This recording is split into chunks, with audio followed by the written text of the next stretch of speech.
loves, my name is Amber, welcome to my channel, and today we're going to be discussing Phantom Lady, Hollywood producer Joan Harrison, the forgotten woman behind Hitchcock.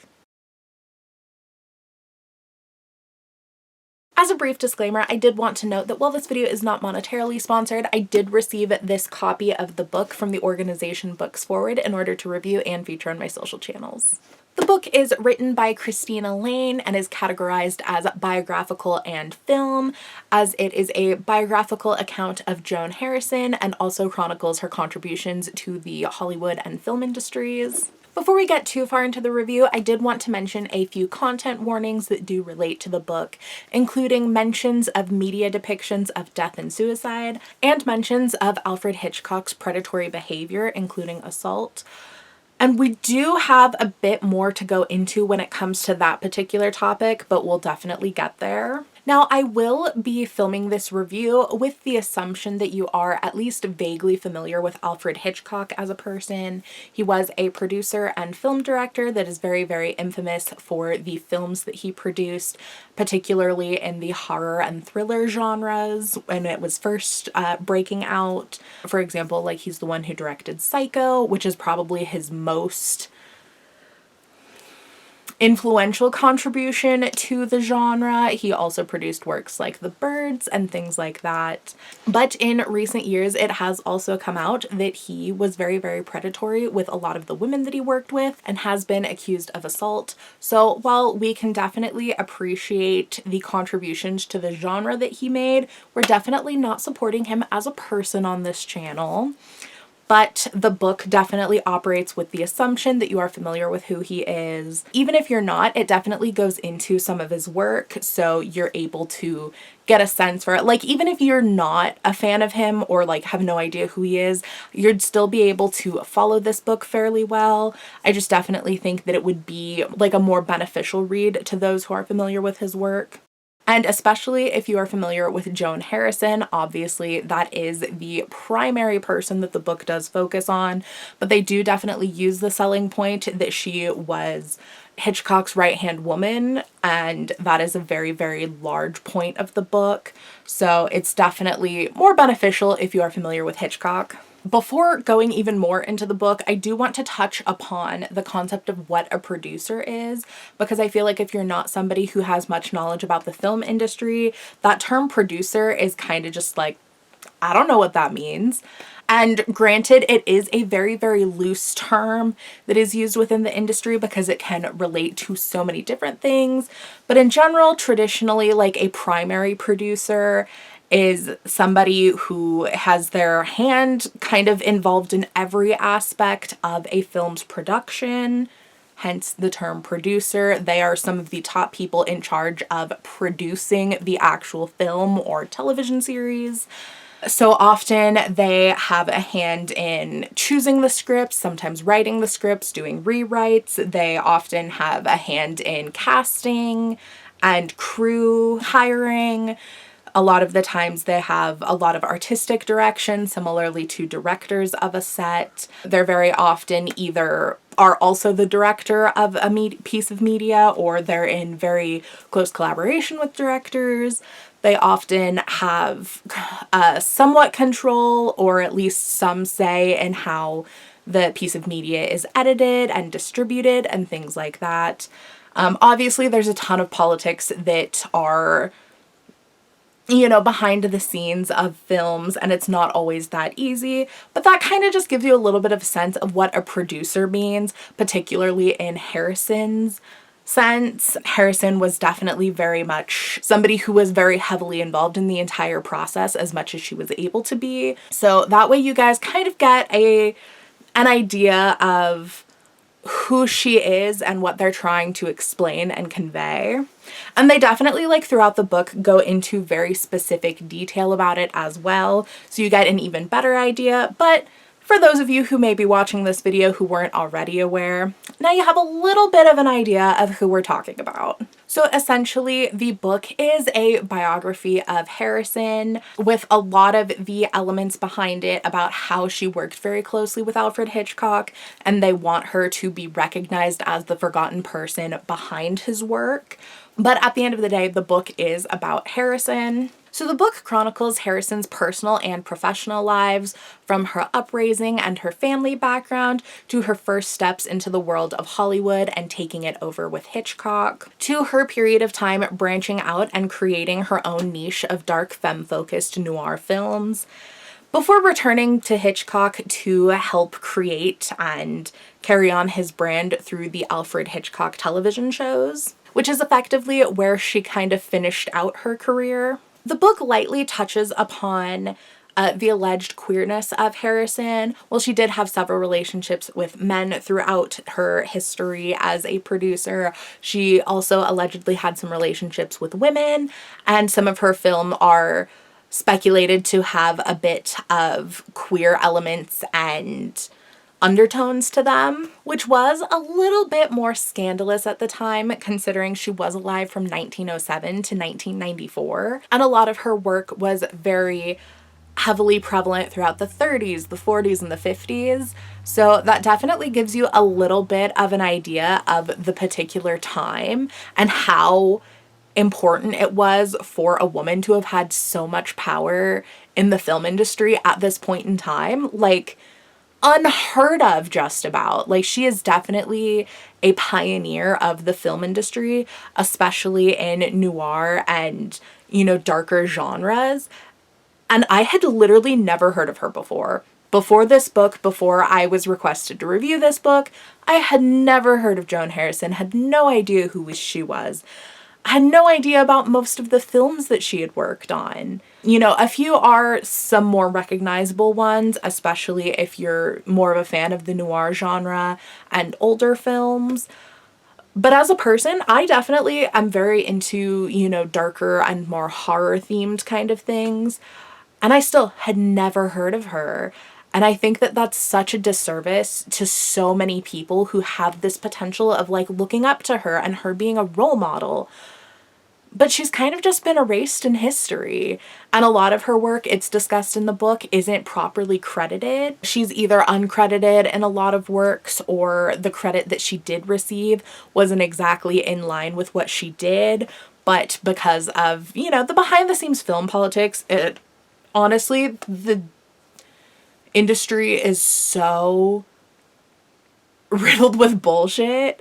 So, like, there's definitely, even to this day, there's, like, so many disputes between, like, who should be credited as what, and what the specific categorizations and guidelines for, like, what you're credited as, and, like, what you receive, and it's a mess. Even more so back in this day, especially when it's like, why are we going to credit a woman with things? You can see how that would go. Back to my original point, the book does lightly touch upon the idea of Harrison's potential queerness, and I think that that's absolutely fantastic, that not only we get this woman who was so heavily involved in so many productions throughout history, but the fact that she was also potentially queer in this time where it was so not socially accepted. Beautiful. Love to see it. I would definitely have loved for the book to have gone a little bit more in detail with that, but you know how it goes. We're still fighting for that representation in this day and age, so especially when talking about somebody who isn't even very socially known, I can definitely see why they didn't go into it more. And obviously, this is a woman who lived quite a while ago, you know? Not ever, like, people aren't gonna have that much privy information to her life, so, you know, this may be the only information that we actually have on the subject. I don't know. Her life progressed with both world wars being a backdrop in it, so her personal and professional career was definitely affected by the culture of the time, which is definitely very prevalent and discussed throughout the book as well. A lot of the information that was featured throughout the book was definitely speculative, and we also did quite simply get a lot of filler based on historical accounts of the time. So there was a lot of speculation and a lot of assumptions that were made, leading me to believe that we really don't have very much concrete information about Harrison. You know, like, we have a lot of the basics, you know, like, we have records of some of her relationships, obviously, like her credits within the film industry, schools that she went to, and things like that. But it doesn't seem like there's a lot of personal information that was really based on personal accounts or, you know, personal letters or diaries or anything like that. So if you were looking for a little bit more of that personal touch, you're not necessarily gonna get it, which doesn't make it a bad book in any way. It does definitely just make it seem a little less genuine than some other biographies tend to. Not less genuine, just like you get less of a personal relatability to her as a historical figure, simply because there is just so much information that we really don't know. Throughout the book, Alfred Hitchcock is very, very prevalently featured, and at times and in some chapters even more so than Harrison was, which felt like a little bit of a disservice.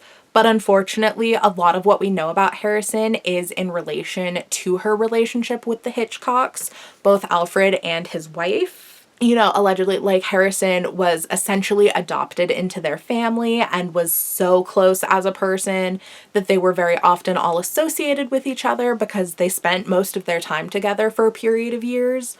And of course, like, Harrison got her start in the industry. Originally, she was supposed to be Hitchcock's assistant, and then kind of wasn't so great with the, like, assistant things and ended up just being more of a confidant and associate. That's not the word I'm looking for, but advisor, maybe? You get the vibe, though. She ended up being Hitchcock's right-hand woman for a period of time. And throughout these chapters, Hitchcock's creepy and abusive behavior is touched upon, but it's often very minimized, or it's portrayed as like a character quirk, like it's just his prankster personality, kind of.